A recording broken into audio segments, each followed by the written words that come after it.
जब मेरी पत्नी नहा रही थी, मैंने चुपके से उसकी शराब में जहर मिला दिया।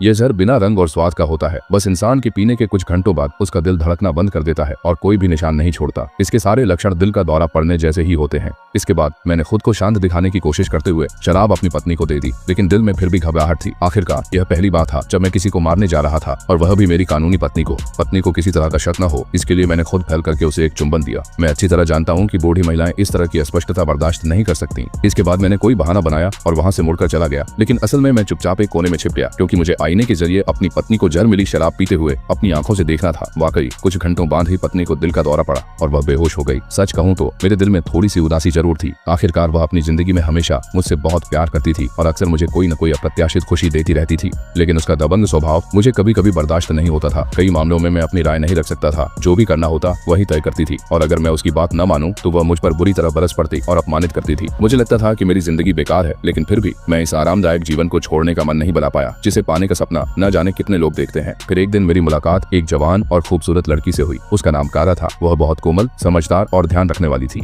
उसके साथ मैंने एक पुरुष के रूप में खोया हुआ सम्मान फिर से पाया। उसके साथ खुलकर और बेझिझक रहने के लिए हम दोनों ने मिलकर इस हत्या की साजिश रची।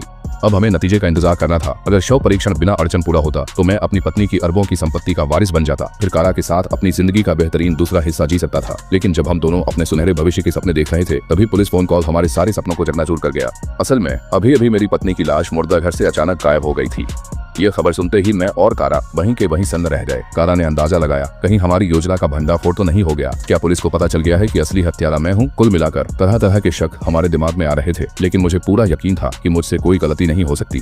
मैंने कारा को शांत रहने और बेवजह सोचने से मना किया। अब मुझे खुद जाकर देखना होगा कि असल में हुआ क्या है। अगर मैं नहीं गया तो पुलिस को जरूर शक हो जाएगा। इसलिए मैं अपनी पत्नी द्वारा जीवन में उपहार में दी गई अपनी पसंदीदा बाइक पर सवार होकर सबसे तेज रफ्तार में शव परीक्षण केंद्र पहुंच गया। पुलिस ने मुझे देखा और मुझे पूरी घटना की जानकारी दी। घंटे भर पहले सुरक्षा गार्ड शव परीक्षण केंद्र से भागकर सड़क पर आ गए। एक कार ने उन्हें टक्कर मार दी, जिससे वे गंभीर रूप से घायल होकर बेहोश हो गए। सीसीटीवी फुटेज में दिखा कि वह सब झूठ था।